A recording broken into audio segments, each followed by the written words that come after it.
Salut à tous, bienvenue dans cette nouvelle vidéo. Je suis super contente de vous retrouver aujourd'hui. On se retrouve encore sans Benoît, mais il revient, il n'est pas parti pour toujours.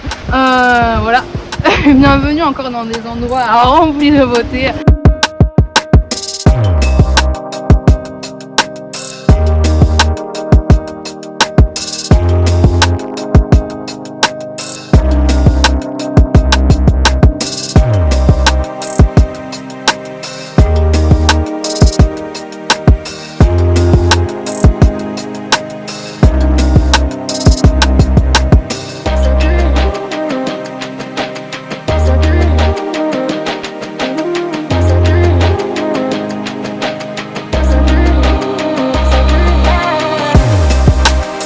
Comme vous le savez, en ce moment avec Benoît, on fait beaucoup de petits sondages dans les rues auprès des jeunes pour savoir un petit peu ce qu'ils pensent de l'avenir, comment est-ce qu'ils arrivent à se projeter ou est-ce qu'ils n'arrivent pas à se projeter, comment est-ce qu'ils voient leur avenir professionnel, familial, social, et on voit que c'est très dur pour eux de se projeter. Il y a plein de milieux qui sont complètement bloqués, tout ce qui est les milieux artistiques, les milieux de la restauration. Et du coup on s'est posé la question de qu'est-ce qu'on pourrait bien partager, qu'est-ce qu'on pourrait apporter un petit peu comme solution justement dans ce monde où il semble qu'il n'y ait plus d'espoir, où il semble que c'est impossible d'avoir un projet professionnel et de l'amener jusqu'au bout. Et du coup ça nous a fait penser à Joseph dans la Bible, dans Genèse. Et Joseph c'était le plus jeune de tous ses frères. C'était aussi le préféré de son papa, il avait sa tenue pleine de couleurs, c'était un rêveur. La Bible le caractérise vraiment comme quelqu'un qui rêve, c'était quelqu'un d'instruit. Et un jour il a fait un rêve, il a rêvé que tous se prosterneraient devant lui. Alors dit comme ça peut paraître orgueilleux, mais en gros il avait rêvé qu'un jour il serait dans une position sociale plus élevée que celle de ses frères qui étaient bergers. Et du coup ses frères ils l'ont super mal pris parce que non, ils n'avaient pas envie de se prosterner devant Joseph le rêveur. Et du coup Joseph s'est retrouvé vendu, esclave, il s'occupait de la maison de son maître et un jour la femme de son maître le trahit, il se retrouve en prison. Grand pharaon fait un rêve et personne ne sait l'interpréter, et on se souvient que Joseph lui a la capacité d'interpréter des rêves dans sa prison, et donc il explique le rêve et tout ça, et du coup ils mettent tout en place et Joseph devient juste en dessous de Pharaon, donc il devient le numéro 2 de l'Égypte en gros.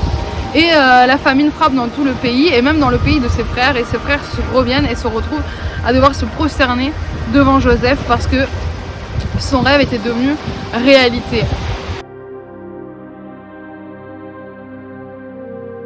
Et du coup on avait envie de partager ça, de vous parler des rêves, des ambitions. Et on voulait vous dire que d'abord il faut savoir que les rêves, ils naissent de l'intimité avec Dieu, ils vont naître de votre relation avec Dieu. Si aujourd'hui tu n'as pas de rêve, si aujourd'hui tu sais pas quoi faire de ta vie, te culpabilise pas, te dis pas oh là là c'est pas possible. Ou au contraire si t'as un rêve qui te paraît beaucoup trop grand, beaucoup trop hors du commun, si ça naît de l'intimité, de cette relation avec Dieu, fonce. Parce que c'est là que tu réussiras, c'est dans le plan de Dieu, dans cette destinée que Dieu a pour toi que tu réussiras.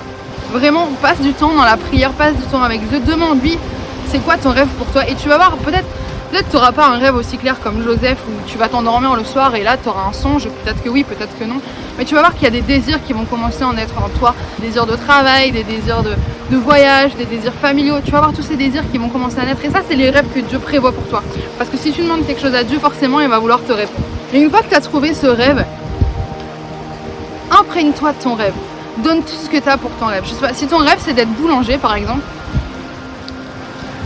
renseigne-toi sur tous les types de farine, commence à comprendre, même si c'est pas demain que tu seras boulanger, c'est pas demain que tu auras ta propre boulangerie, que tu auras ton propre commerce, mais commence à connaître, à étudier les farines, les levains, à te lever tôt le matin, commence à fabriquer ton pain chez toi, pour tes parents, pour tes frères, tes sœurs, à comprendre le style de vie d'un boulanger, imprègne-toi, cultive-toi, fais tout en fonction de ton rêve, mets tout en place en fonction de ce rêve que Dieu a prévu pour toi. Vois que Joseph, tout lui réussissait, parce que Dieu était avec lui. Mais bref, c'est pas la question. On peut voir que Joseph, il a sûrement dû douter à un moment de son rêve. Il s'est retrouvé en prison alors qu'il n'avait rien fait, il n'était coupable de rien. On l'a oublié, ses frères l'ont rejeté. Je pense qu'à un moment donné, Joseph, il a dû vraiment se remettre en question et se dire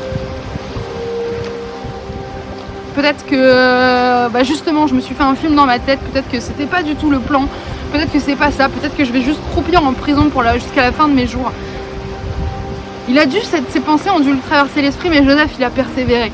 Il savait que Dieu lui avait parlé, il savait que son rêve venait de Dieu et donc il a continué. Il a gardé l'espoir.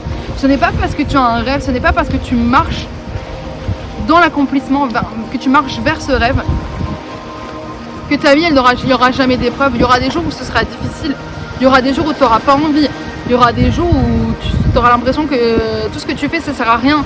Mais persévère, persévère dans tes rêves, persévère.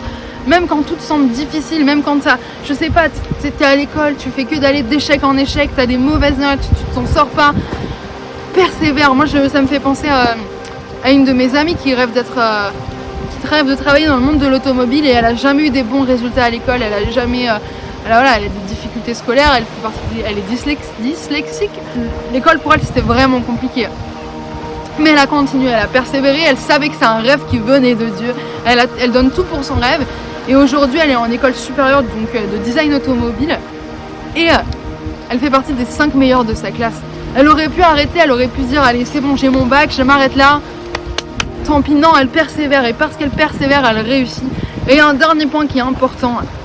Quand vous avez des rêves, quand vous avez des nouveaux objectifs, quand vous avez des nouvelles ambitions, faites attention avec qui vous les partagez. Là, Joseph, il a partagé à ses frères. Ses frères ont été jaloux. Ses frères l'ont descendu. Ses frères l'ont jeté dans un puits pour le vendre en esclave. Et vraiment, quand vous partagez votre rêve, partagez-le avec des gens de foi, avec des gens qui ont la même vision de vie que vous, avec des gens qui vont vous pousser vers le haut, parce qu'un rêve, il peut naître et il peut très vite mourir si on l'étouffe, si on dit que c'est pas possible, si on le renferme. Mais pour qu'un rêve éclose, fleurisse et qu'il devienne le rêve plein, dans la plénitude de ce que Dieu a prévu, il faut que des gens l'arrosent avec la foi.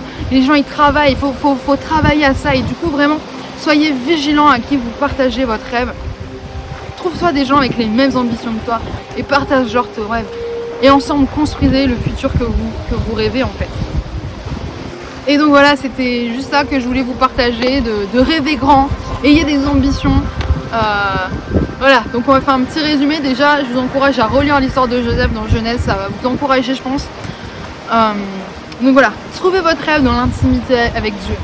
Construisez tout autour, imprégnez-vous, persévérez dans l'épreuve et partagez vos rêves avec des gens de foi, avec des gens qui vont vous encourager. Voilà, je vais juste prier pour vous.